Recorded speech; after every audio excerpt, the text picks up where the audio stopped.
हरे कृष्णा कृष्ण कृष्ण हरे हरे हरे राम राम हरे हरे हरे कृष्णा कृष्ण कृष्ण हरे हरे राम राम हरे हरे हरे कृष्णा कृष्ण कृष्ण हरे हरे राम राम हरे हरे हरे कृष्णा कृष्ण कृष्ण हरे राम राम हरे कृष्णा कृष्ण कृष्ण हरे राम हरे कृष्ण कृष्ण कृष्ण हरे राम राम हरे कृष्ण कृष्ण कृष्ण हरे राम हरे कृष्ण कृष्ण कृष्ण ഹരേ കൃഷ്ണ. ഹരേ കൃഷ്ണ. നമ്മുടെ ഈ ജ്യോതി മാതാജിയാണോ ഇന്നലെ നാടകത്തിൽ ഉണ്ടായിരുന്നത്? കൃഷ്ണ മാതാജി. ഹരേ കൃഷ്ണ. മാതാജി എന്താ ചോദിച്ചല്ലോ, മനസ്സിലായില്ല. നാടകത്തിലുണ്ടായത് ഈ ജ്യോതി മാതാജിയാണോ? ഇവിടെ കാണുന്ന ജ്യോതി മാതാജിയാണോ? ജ്യോതി മാതാജി എനിക്ക് എന്റെ മോന്റെ കല്യാണം ഉണ്ടായിരുന്നത്, അതായിരുന്നു കുറച്ച് ദിവസം അബ്സെന്റ് ഉണ്ടായിരുന്നത്. ഹരേ കൃഷ്ണ. ജ്യോതി മാതാജി ഉണ്ടായിരുന്നുണ്ട്. മാതാജി ഉണ്ടായോ നാടകത്തില്? ഹരേ കൃഷ്ണ. ഏതായിരുന്നു ലിങ്ക്? ഞാൻ അന്വേഷിച്ചിട്ട് കിട്ടിയില്ല നാടകത്തിന്റെ. നാടകത്തില് ഞാനില്ല, നാടകത്തിലൊന്നും ഞാനില്ല. ഹരേ കൃഷ്ണ. അതിലൊരു ജ്യോതി മാതാജി ഉണ്ടായിരുന്നു പറഞ്ഞു. ഹരേ കൃഷ്ണ. എങ്ങനെയുണ്ടായിരുന്നു മാതാജി നാടകം? മാതാജി കണ്ടു? നമ്മള് കണ്ടു. നാടകം നന്നായിരുന്നു. നല്ല നാടകം. നല്ല രസം. അയ്യോ, ഇന്നുണ്ടോ? ഉണ്ടോ അറിയില്ല, ഇന്നില്ല. ഞാൻ അതിന്റെ ലിങ്ക് നോക്കിട്ട് എനിക്ക് കിട്ടിയില്ല. ആരോ പറഞ്ഞു എന്ത് നാടകമാണ്? പ്രസന്റേഷൻ ചെയ്യണതിന്റെ അല്ലേ? ചൈതന്യ മഹാപ്രഭുവിന്റെ നാടകം.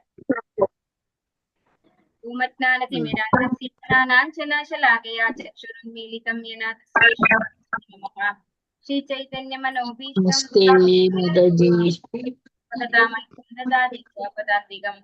വന്ദേഹം ശ്രീഗുരോ ശ്രീയുതപദകമലം ശ്രീഗുരുൻ വൈഷ്ണവാംശ ശ്രീരൂപം സാഗ്രജാതം സഹഗണ രഘുനാഥാന്വിതം തം സജീവം സാദ്വൈതം സാവധൂതം പരിജന സഹിതം കൃഷ്ണ ചൈതന്യദേവം ശ്രീരാധാ കൃഷ്ണ പാദാൻ സഹഗണ ലളിത ശ്രീ വിശാഖാന്വിതാംശ നമോ വിഷ്ണുപാദായ കൃഷ്ണപൃഷ്ഠായ ഭൂതലേ ശ്രീമതേ ഭക്തിവേദാന്ത സ്വാമിനി നാമിനി നമസ്തേ സാരസ്വതേ ദേവേ ഗൗരവാണി പ്രചാരിണേ വിശേഷ ശൂന്യവാദി പാശ്ചാത്യ ദേശതാരിണേ വാഞ്ചാകൽപതരൂപസ്യ കൃപാസിന്ധുഭ്യേവ ച പതിതാനാം പാവനേഭ്യോ വൈഷ്ണവേഭ്യോ നമോ നമഃ. ഹേ കൃഷ്ണ കരുണാ സിന്ധു ദീനബന്ധു ജഗത്പദേ ഗോപേശ ഗോപികാ കാന്ത രാധാ കാന്ത നമോസ്തുതേ. സപ്തകാഞ്ചന ഗൗരാംഗി രാധേ വൃന്ദാവനേശ്വരി വൃഷഭാനുസുതേ ദേവി പ്രണമാമി ഹരിപ്രിയേ. ജയ ശ്രീ കൃഷ്ണ ചൈതന്യ പ്രഭു നിത്യാനന്ദ ശ്രീ അദ്വൈത ഗദാധര ശ്രീവാസാദി ഗൗരഭക്ത വൃന്ദ. ഹരേ കൃഷ്ണ കൃഷ്ണ കൃഷ്ണ ഹരേ ഹരേ ഹരേ രാമ രാമ രാമ ഹരേ ഹരേ. ഹരേ കൃഷ്ണ. ശ്രീ രാധാ ഗോവിന്ദ് മന്ദിർ ഇസ്കോൺ ബാംഗ്ലൂരിന്റെ ഷോർട്ട് ഭാഗവതം ക്ലാസ്സിലേക്ക് എല്ലാ ഭക്തന്മാർക്കും സ്വാഗതം. ഹരേ കൃഷ്ണ. പ്രണാമ മാതാജി. ഹരേ കൃഷ്ണ. പ്രണാമം. ഓം നമോ ഭഗവതേ വാസുദേവായ. ഓം നമോ ഭഗവതേ വാസുദേവായ. ഓം നമോ ഭഗവതേ വാസുദേവായ. നിഗമകൽപതരോർഗളിതം ഫലം ശുദ്ധമുഖാദമൃതദ്രവ സംയുതം പിബത ഭാഗവതം രസമാലയം മുഹുരഹോ രസികാ ഭുവി ഭാവുകാഃ. നാരായണം നമസ്കൃത്യ നരം ചൈവ നരോത്തമം ദേവീം സരസ്വതീം വ്യാസം തതോ ജയമുദീരയേത്. നഷ്ടപ്രായേഷു ഭദ്രേഷു നിത്യം ഭാഗവത സേവയാ ഭഗവതി ഉത്തരശ്ലോകേ ഭക്തിർഭവതി നൈഷ്ഠികീം. കൃഷ്ണായ വാസുദേവായ ദേവകീ നന്ദനായ ച നന്ദഗോപകുമാരായ ഗോവിന്ദായ നമോ നമഃ. ഹരേ കൃഷ്ണ. മദേകബന്ധു മത്സംഗിൻ മദ്ഗുരു മന്മഹാദന അനിഷ്ടാരക മത്ഭാഗ്യമദാനന്ദാനമുസ്തേ. ഗ്രന്ഥ ശ്രീമദ് ഭാഗവതം की जय श्री प्रभुपाद की जय. श्रीमद् ഭാഗവതം സ്കന്ധം 1 അധ്യായം 12 പരീക്ഷിത് മഹാരാജാവിന്റെ ജനനം. ശ്ലോകം 12. ഓം നമോ ഭഗവതേ വാസുദേവായ. തതഃ സർവഗുണോദർക്കേ സാനുകൂല ഗ്രഹോദയേ ജജ്ഞേ വംശധരഃ പാണ്ഡുഃ ഭൂയഃ പാണ്ഡൂരിവൗജസാം. എല്ലാവർക്കും ചൊല്ലാം. ഓം നമോ ഭഗവതേ വാസുദേവായ. ഓം നമോ ഭഗവതേ വാസുദേവായ. ततः सर्वगुणोदर्के सानुकूल ग्रहोदये അത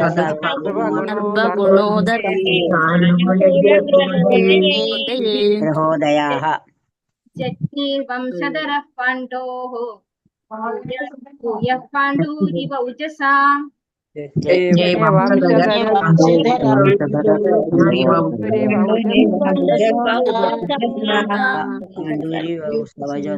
ശ്രീകൃഷ്ണ തതഃ അനന്തരം സർവ എല്ലാ ഗുണ നല്ല ശകുനങ്ങൾ ഉദർക്കെ ക്രമേണ വെളിപ്പെട്ടപ്പോൾ സ അനുകൂല സർവം അനുകൂലമായ ഗ്രഹോദയെ പ്രഭാവം ചെലുത്തുന്ന ഗ്രഹങ്ങളുടെ നില ജജ്ഞെ ജനിച്ചു വംശധരഃ അനന്തരാവകാശി പാണ്ഡവോ പാണ്ഡുവിന്റെ ഭൂയഃ ഉണ്ടായിരിക്കുന്നു പാണ്ഡുഹു ഇവ ശരിക്കും പാണ്ഡുവിനെ പോലെ ഓജസ വീര്യത്താൽ ഭാവാർത്ഥം ഈസി ഭക്തി വേദാന്ത സംശ്ലേ പ്രഭുവാക്കിച്ച് അനന്തരം രാശിചക്രത്തിലെ ശുഭസൂചനകളെല്ലാം ക്രമേണ വെളിപ്പെട്ടപ്പോൾ ശൗര്യത്തിൽ തികച്ചും പാണ്ഡുവിന് സമാനനാകാൻ പോകുന്ന അദ്ദേഹത്തിന്റെ അനന്തരാവകാശി ജന്മമെടുത്തു. അപ്പൊ നേരത്തെ ഉള്ള ശ്ലോകത്തിൽ എന്താ നമ്മൾ മനസ്സിലാക്കിയത്? പരീക്ഷിത് മഹാരാജാവ് ഭ്രൂണാവസ്ഥയിലായിരുന്ന സമയത്ത് അശ്വത്ഥാമാവ് ബ്രഹ്മാസ്ത്രം തൊടുത്തു വിട്ടു അല്ലെ. അതിന്റെ താപം സഹിക്ക വയ്യാതെ അങ്ങനെ ശ്രമിച്ചുകൊണ്ടിരിക്കുന്നതുകൊണ്ട് അദ്ദേഹത്തെ വീര എന്ന് വിളിച്ചു. അതായത് ആ കഠിന ചൂട് സഹിച്ചിരിക്കുന്നുണ്ടായിരുന്നു വീരനായിട്ടുള്ള പരീക്ഷിത് മഹാരാജാവ് അമ്മയുടെ ഉദരത്തിൽ. ആ സമയത്ത് ഭഗവാൻ അങ്കുഷ്ട രൂപത്തില് ഒരു തള്ളവിരലിന്റെ വലുപ്പത്തില് ഉത്തരയുടെ ഗർഭത്തില് പരീക്ഷിത് മഹാരാജാവിനെ സംരക്ഷിക്കാനായിട്ട് ചെന്നു. അപ്പൊ ആ പരീക്ഷിത് മഹാരാജാവ് ഭഗവാനെ മുഖാമുഖം ദർശിച്ചു അല്ലെ. ഭഗവാനെ പറ്റി നമ്മൾ കണ്ടു. ചതുർബാഹു ആയിരുന്നു, പീത വസ്ത്രം ധരിച്ചിട്ടുണ്ടായിരുന്നു, ശ്യാമവർണ്ണം ഉണ്ടായിരുന്നു, കിരീടം ഉണ്ടായിരുന്നു, പിന്നെ ഗതയാണെങ്കിൽ ഇങ്ങനെ ചുറ്റും കറങ്ങിക്കൊണ്ടിരിക്കുന്നുണ്ടായിരുന്നു ഭഗവാന്റെ. അപ്പൊ അങ്ങനെയുള്ള ഭഗവാനെയാണ് പരീക്ഷിത് മഹാരാജാവ് കണ്ടത്. പിന്നെ നോക്കിക്കൊണ്ടിരിക്കുക പരീക്ഷിത് മഹാരാജാവ് സസൂക്ഷ്മം നിരീക്ഷിച്ചു ഭഗവാനെ. അപ്പൊ ഭഗവാൻ അപ്രത്യക്ഷനായി അല്ലെ. അതായിരുന്നു നമ്മൾ കണ്ടത്. അപ്പൊ ഇവിടെ പറയുന്നു അനന്തരം രാശിചക്രത്തിലെ ശുഭസൂചനകളെല്ലാം ക്രമേണ വെളിപ്പെട്ടപ്പോൾ നമ്മൾ ഭഗവാന്റെ അവതാര സമയം എല്ലാ പുസ്തകങ്ങളിലും നമ്മൾ രാമായണത്തില് ശ്രീരാമൻ അവതരിക്കുന്ന സമയം, അതുപോലെ ഭഗവാൻ ശ്രീകൃഷ്ണന്റെ അവതാര സമയം, പിന്നെ വേദവ്യാസ മുനിയുടെ അവതാര സമയം, ഇതൊക്കെ നമ്മള് സ്പെഷ്യലാണ്. ശുഭസൂചനകളൊക്കെ നമുക്ക് കാണാൻ സാധിക്കും. അതുപോലെ തന്നെയാണ് ഭഗവാന്റെ ഭക്തന്മാർ അവതരിക്കുമ്പോഴും ശുഭസൂചനകളൊക്കെ ഉണ്ടാവും. അതായത് ശുദ്ധഭക്തനാണ് അല്ലെ. ഭഗവാന്റെ ശുദ്ധഭക്തന്മാരാണ് ഈ പറഞ്ഞ എന്താണ് പ്രഹ്ലാദ് മഹാരാജാവ്, അതുപോലെ പരീക്ഷിത് മഹാരാജാവ്, അർജുനൻ, ഇവരൊക്കെ ഭഗവാന്റെ ഭക്തന്മാരാണ്. അപ്പോ ശുദ്ധഭക്തന്മാരാണ്. രാശിചക്രത്തിലെ ശുഭസൂചനകളെല്ലാം ക്രമേണ വെളിപ്പെട്ടപ്പോൾ ശൗര്യത്തിൽ തികച്ചും പാണ്ഡുവിന് സമാനനാകാൻ പോകുന്ന അദ്ദേഹത്തിന്റെ അനന്തരാവകാശി ജന്മമെടുത്തു. അപ്പൊ ആ ഒരു സ്പെഷ്യൽ മുഹൂർത്തത്തിലാണ് പരീക്ഷിത് മഹാരാജാവ് ജന്മം കൊണ്ടത്. ഭാവാർത്ഥം എസി ഭക്തിവേദാന്ത സ്വാമി പ്രഭുപാദ് ചെയ്തു. ശ്രീമദ് ഭാഗവതത്തിൽ സ്ഥിരീകരിച്ചിട്ടുള്ളത് പോലെ ജീവാത്മാക്കളിൽ ജ്യോതിശാസ്ത്ര ഗണിതപ്രകാരമുള്ള ഗ്രഹങ്ങളുടെ പ്രഭാവം വിഭാവനമല്ല, നേരെ മറിച്ച് വാസ്തവമാണ്. രാജ്യനിയമത്തിന്റെ സ്വാധീനത്താൽ ഓരോ പൗരനും നിയന്ത്രിക്കപ്പെടുന്നത് പോലെ ഓരോ ജീവാത്മാവും അനുനിമിഷം പ്രകൃതി നിയമങ്ങളാൽ നിയന്ത്രിക്കപ്പെടുന്നു. രാജ്യനിയമങ്ങൾ സ്ഥൂലമായി പാലിക്കപ്പെടുന്നു, എന്നാൽ നമ്മുടെ സ്ഥൂലമായ ഗ്രഹണ ശക്തിയേക്കാൾ സൂക്ഷ്മമായ പ്രകൃതി നിയമങ്ങൾ സ്ഥൂലമായി അനുഭവവേദ്യമാകുന്നില്ല. ഭഗവത്ഗീത 3:9 പ്രസ്താവിച്ചിരിക്കുന്നത് പോലെ ജീവിതത്തിലെ ഓരോ പ്രവൃത്തിയും നമ്മെ ബന്ധിക്കുന്ന മറ്റൊരു പ്രതിപ്രവർത്തനം ഉളവാക്കുന്നു. എന്നാൽ യത്നം വിഷ്ണുവിന് വേണ്ടി കർമ്മം അനുഷ്ഠിക്കുന്നവർക്ക് മാത്രം പ്രത്യാഘാതങ്ങളാൽ ബന്ധിക്കപ്പെടുന്നില്ല. അപ്പൊ നമ്മള് ആ ഒരു രാശിചക്രം അല്ലെങ്കിൽ ഈ ജ്യോതിശാസ്ത്രത്തെ പറ്റിയാണ് ഇവിടെ പറയുന്നത്. ശരിക്കും പറഞ്ഞാൽ ജ്യോതിശാസ്ത്രം ശരിയായ രീതിയിൽ നോക്കാൻ അറിയുന്ന വ്യക്തി നോക്കിയാൽ കറക്റ്റ് ആണെന്നാണ് പറയുന്നത്. ചെറിയ ജീവിതത്തിൽ വാങ്ങിക്കണം. ഈ സ്വന്തം കുറെ എന്നെ വിളിക്കണം. ഹരേ കൃഷ്ണ. ഇപ്പൊ ഭാഗവതത്തിൽ സ്ഥിരീകരിച്ചിട്ടുള്ളത് പോലെ ജീവാത്മാക്കളിൽ ജ്യോതിശാസ്ത്ര ഗണിതപ്രകാരമുള്ള ഗ്രഹങ്ങളുടെ പ്രഭാവം വിഭാവനമല്ല. അപ്പോ ഈ ജ്യോതിശാസ്ത്ര പ്രകാരമുള്ള ഗ്രഹങ്ങൾ നമ്മളെ ബാധിക്കുന്നു എന്ന് പറയുന്നത് ഒരു ഇമാജിനേഷൻ അല്ലെങ്കിൽ ഒരു വിഭാവന, ഒരു സങ്കല്പം അല്ല എന്നാണ് പറയുന്നത്. യാഥാർത്ഥ്യമാണ്, വാസ്തവമാണ്. അത് നമുക്ക് കാണാൻ സാധിക്കും. എല്ലാ വിശേഷപ്പെട്ട ജന്മങ്ങളുടെ സമയത്തും നമ്മൾ ഈ പറയുന്നുണ്ട് ഗ്രഹങ്ങളൊക്കെ നല്ല നിലയിൽ സൂര്യൻ ഉച്ചസ്ഥിതിയിലായിരിക്കുമ്പോൾ എന്നൊക്കെ പറഞ്ഞ് നമ്മൾ രാമായണത്തിൽ വായിക്കുന്നുണ്ട് അല്ലെ, ഭഗവാന്റെ അവതാര സമയം. അപ്പോ അത് വാസ്തവമാണ് എന്നാണ് പറയുന്നത്. അത് ഭാഗവതത്തിലും പറയുന്നുണ്ട്, നമ്മൾ ഭഗവാന്റെ അവതാര സമയത്തും പറയുന്നുണ്ട്. രാജ്യ നിയമത്തിന്റെ സ്വാധീനത്താൽ ഓരോ പൗരനും നിയന്ത്രിക്കപ്പെടുന്നത് പോലെ ഓരോ ജീവാത്മാവും അനുനിമിഷം പ്രകൃതി നിയമങ്ങളാൽ നിയന്ത്രിക്കപ്പെടുന്നു. അപ്പൊ ഭൗതിക പ്രകൃതിയുടെ നിയമങ്ങളാൽ നമ്മളൊക്കെ നിയന്ത്രിക്കപ്പെടുന്നുണ്ട്. രാജ്യത്തിലെ രാജാവ് എങ്ങനെയാണോ നമ്മളെ നിയന്ത്രിക്കുന്നത് നമുക്ക് സ്ഥൂലമായിട്ട് മനസ്സിലാക്കാൻ പറ്റും. പക്ഷെ ഈ ഗ്രഹങ്ങളുടെ നിയന്ത്രണം എന്താണ്? സൂക്ഷ്മമാണ് അല്ലെ? അത് നമുക്ക് കാണാനോ മനസ്സിലാക്കാനോ സാധിക്കില്ല. ഭഗവത്ഗീത 3:9 എന്താണ് പറഞ്ഞിരിക്കുന്നത്? ഭഗവത്ഗീത 3:9 ശ്ലോകം ആർക്കെങ്കിലും ഓർമ്മയുണ്ടോ? യജ്ഞാർത്ഥാത് കർമ്മണോന്യത്ര ലോകോയം കർമ്മബന്ധനഃ തദർത്ഥം കർമ്മ കൗന്ദേയ മുക്തസംഗ സമാചരഃ അല്ലെ? അതാണ് 3-ാമത്തെ അധ്യായത്തിൽ 9-ാമത്തെ ശ്ലോകം പറയുന്നത്. എന്താണ് അതിൽ പറയുന്നത്? യജ്ഞത്തിനായിക്കൊണ്ട്, വിഷ്ണുവിനായിക്കൊണ്ട് കർമ്മം ചെയ്യുക. യജ്ഞാർത്ഥാത് കർമ്മണോ, അങ്ങനെ ചെയ്തില്ല എങ്കിൽ എന്താണ് സംഭവിക്കുക? അന്യത്ര ലോകോയം കർമ്മബന്ധനഃ, ലോകത്തിലുള്ള എല്ലാവരും കർമ്മബന്ധനത്തിലാകും. നമ്മൾ വിഷ്ണുവിന് വേണ്ടിയല്ല, ഭഗവാന് വേണ്ടിയല്ല കർമ്മം ചെയ്യുന്നതെങ്കിൽ നമ്മൾ കർമ്മബന്ധനത്തിലാകുന്നു എന്ന് ആ ശ്ലോകത്തിൽ പറയുന്നു. എന്നാൽ അതേസമയം നമ്മൾ ഭഗവാന് വേണ്ടി യജ്ഞത്തിനായിക്കൊണ്ട്, വിഷ്ണുവിനായിക്കൊണ്ട് കർമ്മം അനുഷ്ഠിച്ചാൽ പ്രത്യാഘാതങ്ങളിൽ ബന്ധിക്കപ്പെടുന്നില്ല എന്നാണ് ഇവിടെ പറഞ്ഞു തരുന്നത്. നമ്മുടെ കർമ്മങ്ങളെല്ലാം തന്നെ ഭഗവത് പ്രതിനിധികളായ ഉയർന്ന പ്രാമാണികന്മാരാൽ തീർപ്പ് കൽപ്പിക്കുകയും അപ്രകാരം നമ്മുടെ കർമാനുസൃതമായ ശരീരങ്ങൾ നമുക്ക് സമ്മാനിക്കപ്പെടുകയും ചെയ്യുന്നു. നമ്മുടെ ശരീരത്തിന്റെ ഓരോ അംഗവും യഥാനുക്രമമായ നക്ഷത്രങ്ങളാൽ സ്വാധീനിക്കപ്പെടുന്നു. അത്തരം ജ്യോതിശാസ്ത്രപരമായ പ്രഭാവത്തിന്റെ പ്രവർത്തനത്താൽ അവരവരുടേതായ തടവ് ശിക്ഷാ കാലാവധി പൂർത്തിയാക്കാനായി പ്രവർത്തിക്കുന്ന ശരീരം ഓരോ ജീവസത്തയ്ക്കും പ്രാപ്തമാകും വിധം അത്രയ്ക്കും സൂക്ഷ്മമാണ് പ്രകൃതി നിയമം. ആകയാൽ ഒരാളുടെ വിധി അവന്റെ ജനന സമയത്തുള്ള നക്ഷത്ര ഗ്രഹനിലയാൽ നിശ്ചയിക്കപ്പെടുകയും പണ്ഡിതനായ ഒരു ജ്യോത്സ്യനാൽ യഥാർത്ഥ ജാതകം രചിക്കപ്പെടുകയും ചെയ്യുന്നു. ഇതൊരു മഹത്തായ ശാസ്ത്രമാകുന്നു. അപ്പോൾ ജാതകർമ്മം ചെയ്യുന്ന കാര്യമാണ് ഇവിടെ പറയുന്നത് അല്ലെ? ഒരു ജ്യോത്സ്യനാൽ, അതായത് പണ്ഡിതനായ ഒരു ജ്യോത്സ്യനാൽ രചിക്കപ്പെടാൻ പറ്റും എന്ത്? യഥാർത്ഥത്തിലുള്ള ജാതകം എന്നാണ് പറയുന്നത്. ഇന്നത്തെ കാലത്ത് അവർക്കൊക്കെ പലർക്കും അറിയില്ല. എല്ലാവരും എന്താണ് കമ്പ്യൂട്ടറിൽ സെറ്റ് ചെയ്തത് പ്രകാരമാണ് ചെയ്യുന്നത്. അപ്പൊ നമ്മുടെ സമയം, ബർത്ത് ടൈമും നമ്മൾ കറക്റ്റ് ആണോ എന്നുള്ളത് നമ്മൾ നോക്കണം. അതിനെ നല്ല പണ്ഡിതനായിട്ടുള്ള ഒരു വ്യക്തിക്കാണെങ്കിൽ യഥാർത്ഥമായിട്ട് ജാതകർമ്മം ചെയ്യാൻ സാധിക്കും. അതുപോലെ ഇവിടെ എന്താ പ്രത്യേകിച്ച് പറയുന്നത് എന്താണ്? നമ്മൾ ജനിക്കുന്ന സമയത്ത് ഉള്ള ഗ്രഹനിലയൊക്കെ അനുസരിച്ചാണ് നമ്മുടെ ജീവിതം മുന്നോട്ട് പോവുക. ഈ ഗ്രഹനില എങ്ങനെയാണ് സെറ്റ് ആവുന്നത്? നമ്മുടെ പൂർവ്വജന്മ കർമ്മങ്ങൾക്കനുസരിച്ചാണ്. നമ്മൾ ഓരോരുത്തരും ചെയ്തിട്ടുള്ള കർമ്മങ്ങൾ എന്താണെന്ന് ഭഗവാന് കൃത്യമായിട്ട് അറിയാം അല്ലെ? ഭഗവാൻ ആരാണ്?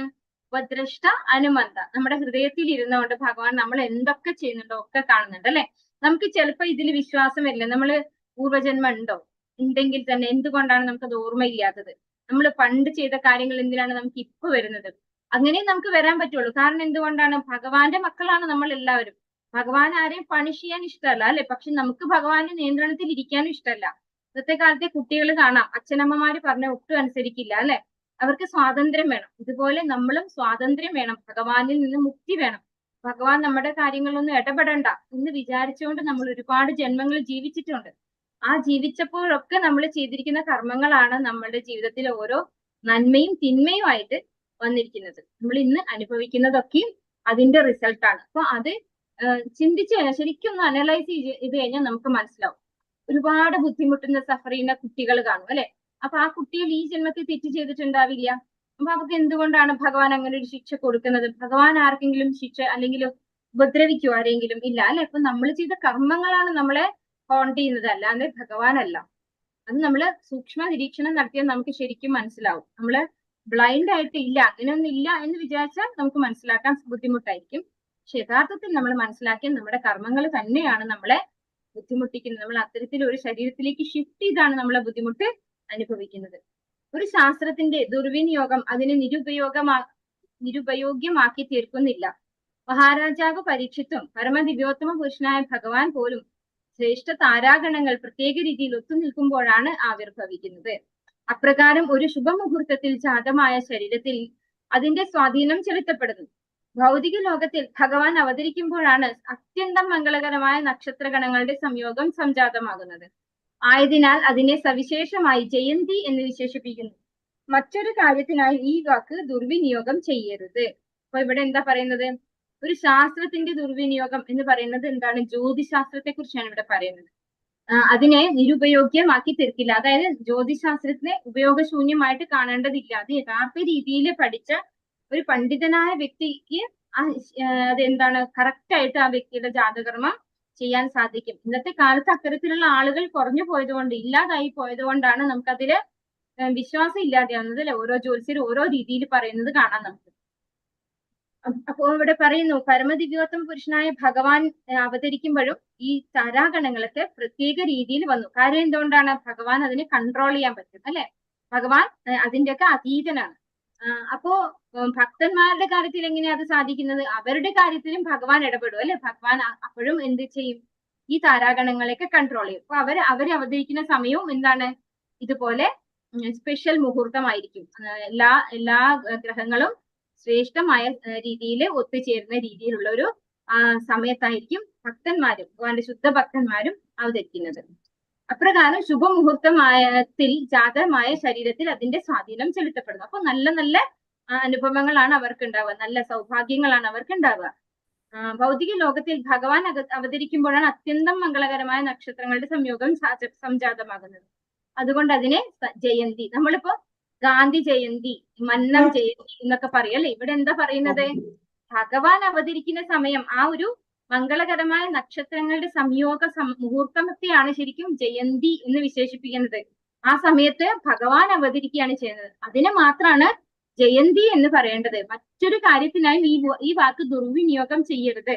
അപ്പൊ നമ്മള് സാധാരണക്കാരായിട്ടുള്ള മഹാത്മാഗാന്ധി, അതുപോലെ മന്നം ജയന്തി എന്നൊക്കെ പറയുന്നത് തെറ്റായ രീതിയാണ് അല്ലെ. ജയന്തി ഭഗവാന് വേണ്ടി മാത്രമേ ഉപയോഗിക്കാവുള്ളൂ എന്നാണ് പറയുന്നത്. പരീക്ഷിത് മഹാരാജാവ് ശ്രേഷ്ഠനായ ക്ഷത്രിയ ചക്രവർത്തി മാത്രമായിരുന്നില്ല, ഭഗവാന്റെ മഹാഭക്തനുമായിരുന്നു. ആകയാൽ അദ്ദേഹം ഒരു അശുഭ മുഹൂർത്തത്തിലും ജന്മമെടുക്കുക സാധ്യമല്ല. ബഹുമാന്യനായ വിശിഷ്ട വ്യക്തിയെ സ്വീകരിക്കാനായി ഉചിതമായ കാലദേശങ്ങൾ തിരഞ്ഞെടുക്കപ്പെടുന്നത് പോലെ പരമപുരുഷ ഭഗവാനാൽ സവിശേഷമായി സംരക്ഷിക്കപ്പെട്ട മഹാരാജാവ് പരീക്ഷത്തിനെ പോലെ ഒരു ശ്രേഷ്ഠ വ്യക്തിയെ സ്വാഗതം ചെയ്യാനായി എല്ലാ ശ്രേഷ്ഠ നക്ഷത്രങ്ങളും ഒത്തൊരുമിച്ച് അവരുടെ സ്വാധീനം രാജാവിന്റെ മേൽ ചെലുത്തത്തക്ക അനുരൂപമായ ഒരു മുഹൂർത്തം തിരഞ്ഞെടുക്കപ്പെടുന്നു.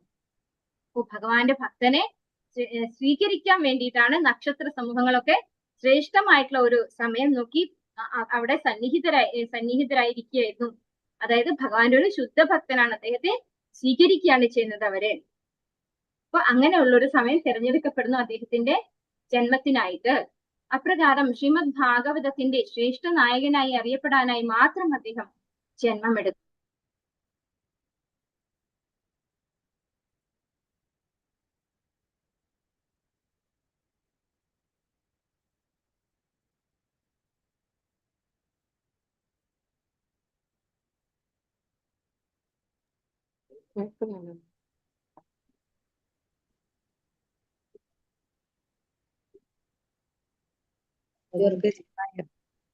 കൃഷ്ണ മാതാജി ടേപ്പ് നില ബ്രേക്ക് ആയിപ്പോയി. കേൾക്കുന്നില്ലല്ലോ.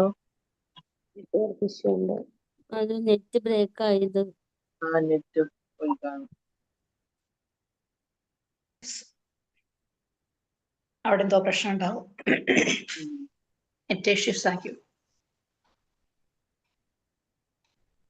ഹരേ കൃഷ്ണ.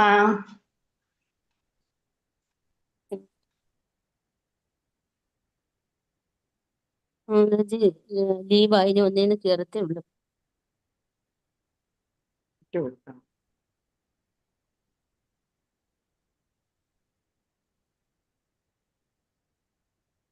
കിട്ടണില്ല.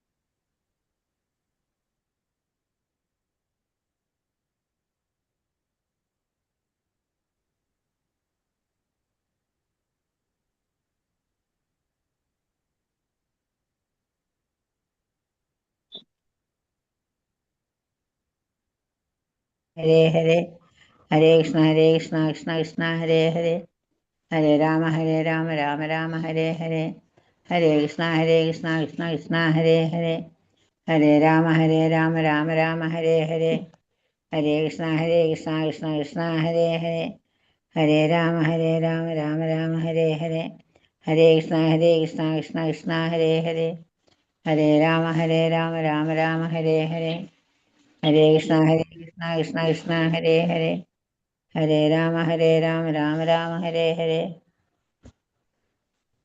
ഹരേ കൃഷ്ണ കൃഷ്ണ കൃഷ്ണ ഹരേ ഹരേ, ഹരേ രാമ രാമ രാമ ഹരേ ഹരേ, ഹരേ കൃഷ്ണ കൃഷ്ണ കൃഷ്ണ ഹരേ ഹരേ, ഹരേ രാമ രാമ രാമ ഹരേ ഹരേ, ഹരേ കൃഷ്ണ കൃഷ്ണ കൃഷ്ണ ഹരേ ഹരേ, ഹരേ രാമ രാമ രാമ ഹരേ ഹരേ, ഹരേ കൃഷ്ണ കൃഷ്ണ ഹരേ ഹരേ, ഹരേ രാമ രാമ രാമ ഹരേ ഹരേ, ഹരേ കൃഷ്ണ കൃഷ്ണ ഹരേ ഹരേ, ഹരേ രാമ രാമ രാമ ഹരേ ഹരേ, ഹരേ കൃഷ്ണ കൃഷ്ണ ഹരേ ഹരേ, ഹരേ രാമ രാമ രാമ ഹരേ കൃഷ്ണ കൃഷ്ണ ഹരേ ഹരേ, ഹരേ രാമ രാമ രാമ ഹരേ ഹരേ, ഹരേ കൃഷ്ണ കൃഷ്ണ ഹരേ ഹരേ, ഹരേ രാമ രാമ ഹരേ ഹരേ. ഹരേ കൃഷ്ണ മാതാജി. ഹരേ കൃഷ്ണ. ഹരേ കൃഷ്ണ. മാതാജിക്ക് നെറ്റ് പോയിട്ടുണ്ട്. നെറ്റ് പോയതാ. നെറ്റ് പോയി. എനിക്ക് ഇന്നലെ കിട്ടിയില്ല നെറ്റ്, തീരാറായപ്പോഴാ 4 മിനിറ്റ് ഉള്ളപ്പോഴാണ് എനിക്ക് നെറ്റ് കിട്ടിയത്.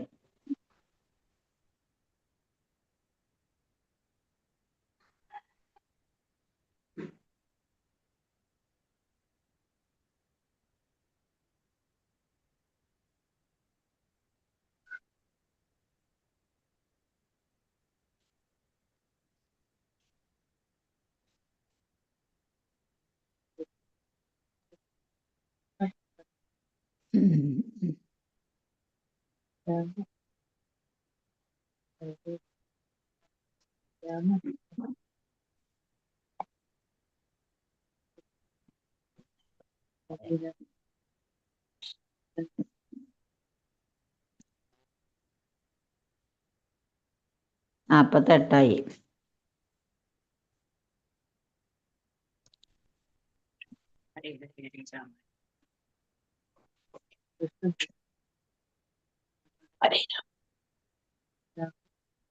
മാതാജിയുടെ വൈഫൈ കട്ടായി പോയി. ഇനി ഹോട്ട്സ്പോട്ടിൽ കയറാൻ പറ്റുമെന്ന് നോക്കുന്നുണ്ട്.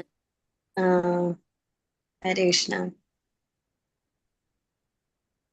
ഹരേ കൃഷ്ണ കൃഷ്ണ ഹരേ ഹരേ, ഹരേ രാമ രാമ രാമ ഹരേ ഹരേ, ഹരേ ഹരേ കൃഷ്ണ കൃഷ്ണ ഹരേ ഹരേ, ഹരേ രാമ രാമ രാമ ഹരേ ഹരേ, ഹരേ കൃഷ്ണ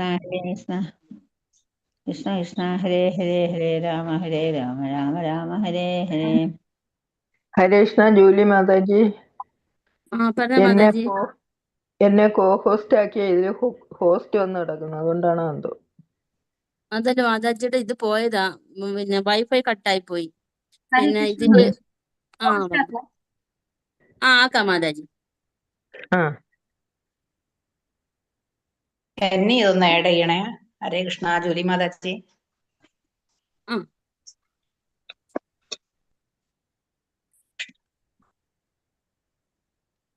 എൻ്റെ പേര് നേരത്തെ VOCO ആണ്, പിന്നെ എൻ്റെ ശരിക്കും പേരാക്കിയത്. അതേ മിനിഞ്ഞാന്നാണെങ്കിൽ വീണ്ടും VOCO വന്നേക്കണേ.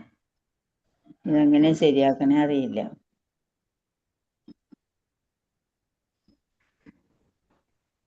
ശരിയായി മാതാജി.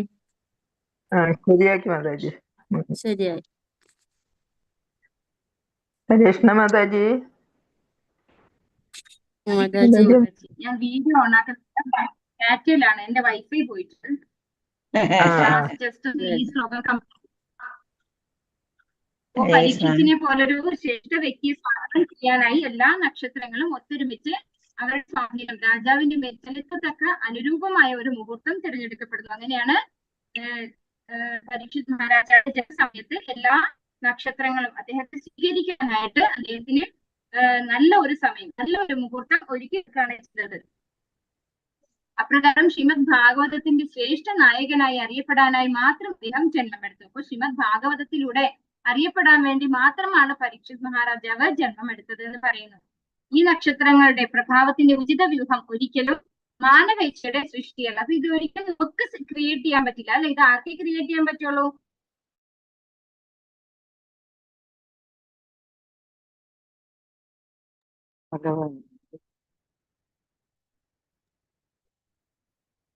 ഹരേ കൃഷ്ണ. വീണ്ടും പോയി.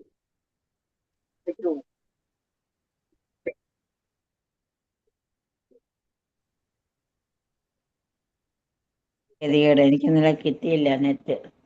തീരാറായപ്പോഴാണ് 4 മിനിറ്റ് ഉള്ളപ്പോഴാണ് നെറ്റ് കിട്ടിയത്.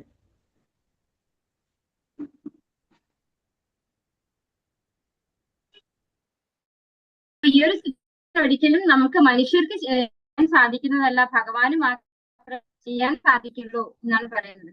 കേൾക്കുന്നുണ്ടോ? ചെറിയൊരു മാതാജി കേൾക്കുന്നുണ്ട്.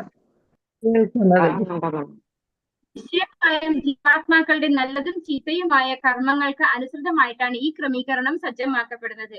ജീവാത്മാക്കളാൽ നിർവഹിക്കപ്പെടുന്ന പുണ്യകർമ്മങ്ങളുടെ പ്രാധാന്യം ഇവിടെ. അപ്പോൾ ജീവാത്മാക്കളുടെ പൂർവജന്മ കർമ്മങ്ങൾ അല്ലെ, നല്ലതും ചീത്തയുമായ കർമ്മങ്ങൾക്ക് അനുസൃതമായിട്ടാണ് നമ്മൾ ഏത് സമയത്ത് ജനിക്കുന്നു എന്നുള്ളത് അല്ലെ. ഈ ഗ്രഹങ്ങളൊക്കെ നല്ല രീതിയിൽ വരണമെങ്കിൽ നമ്മള് പൂർവ്വജന്മത്തില് നല്ല കർമ്മങ്ങൾ ചെയ്തിരിക്കണം, അല്ലെങ്കിൽ സുകൃതങ്ങൾ അല്ലെ, സുകൃതിയായിട്ട് വരണം. അപ്പൊ അങ്ങനെയെങ്കിൽ മാത്രമേ ഈ ഒരു ക്രമീകരണം സജ്ജമാക്കപ്പെടുകയുള്ളൂ. അത് ആരാലാണ് സജ്ജമാക്കപ്പെടുന്നത്? ഭഗവാനാണ് സജ്ജമാക്കപ്പെടുന്നതാണ്. ജീവാത്മാക്കളാൽ നിർവഹിക്കപ്പെടുന്ന പുണ്യകർമ്മങ്ങളുടെ പ്രാധാന്യം ഇതാണുള്ളത്. അപ്പൊ നമ്മള് നല്ല പുണ്യകർമ്മങ്ങളൊക്കെ ചെയ്തു കഴിഞ്ഞാൽ നമ്മൾ നല്ല സമയം നോക്കി നമ്മൾ ജനിക്കും. നല്ല സമ്പത്തും നല്ല വിദ്യാഭ്യാസവും മനോഹര ലക്ഷണങ്ങളും ഒക്കെ ഒരാൾക്ക് ലഭിക്കാൻ അനുവദിക്കപ്പെടുന്നത് പുണ്യകർമ്മങ്ങളാൽ മാത്രമാകും. ശ്രേഷ്ഠ നക്ഷത്ര സന്നിധ പോയി.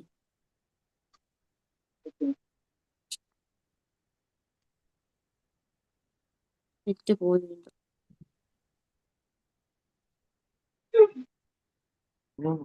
വീണ്ടും നെറ്റ് പോയല്ലോ മാതാജി. പോയി.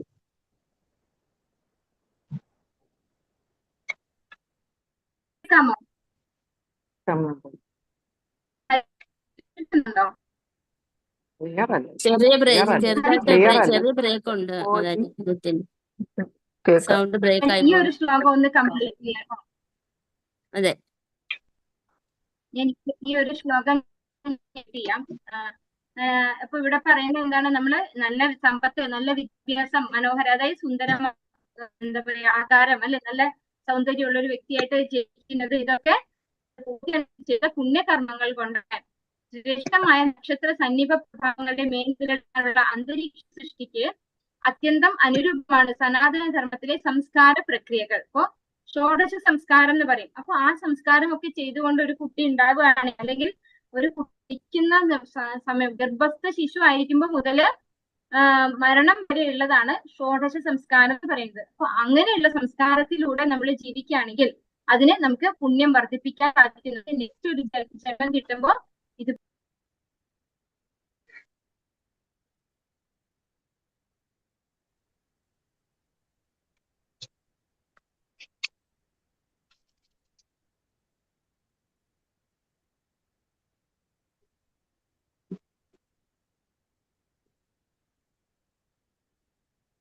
ഹരേ കൃഷ്ണ. കേൾക്കാമോ? ഇപ്പൊ കേൾക്കാം മാതാജി. ഇടയ്ക്കിടയ്ക്ക് ബ്രേക്ക് ആയി പോകുന്നുണ്ട്. സൗണ്ട് ബ്രേക്ക് ആവുന്നുണ്ട്, ക്ലിയർ ആവുന്നില്ല. സൗണ്ട് എല്ലാവരും ചെയ്യാത്തതുകൊണ്ടാണ് ഇപ്പൊ കട്ടായിക്കൊണ്ടിരിക്കുക. എന്റെ ഡാറ്റ റേഞ്ച് ഇവിടെ വളരെ കുറവാണ്, അതുകൊണ്ടാണ് വൈഫൈ കിട്ടുന്നില്ല.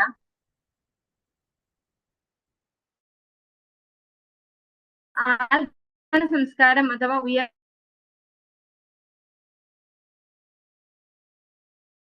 നന്മയുള്ള ധർമ്മിഷ്ഠരും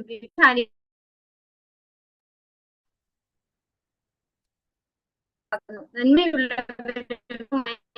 മാത്രമേ ഒന്നും കേൾക്കുന്നില്ല മാതാജി, ഒന്നും കേൾക്കുന്നില്ല. വ്യക്തമല്ലാന്നേ ഉള്ളൂ. വെട്ടിയാ കേൾക്കുന്നു. ഹരേ കൃഷ്ണ മാതാജി.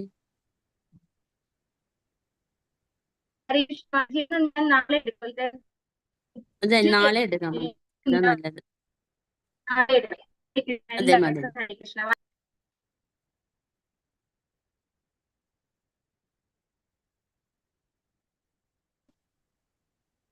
ഹരേ കൃഷ്ണ മാതാജി. പ്രണാമം മാതാജി.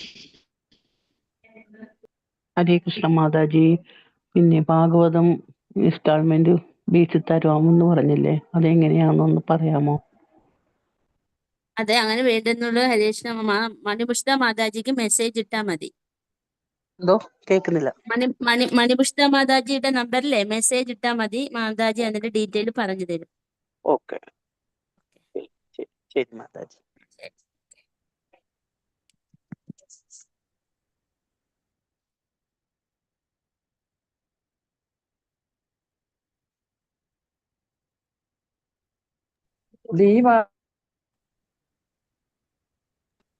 ദീപാകാം മാതാജി.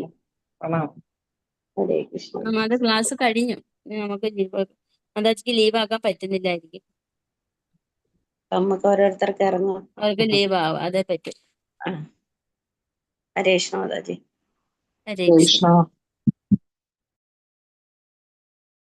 ഹരേ കൃഷ്ണ മാതാജി.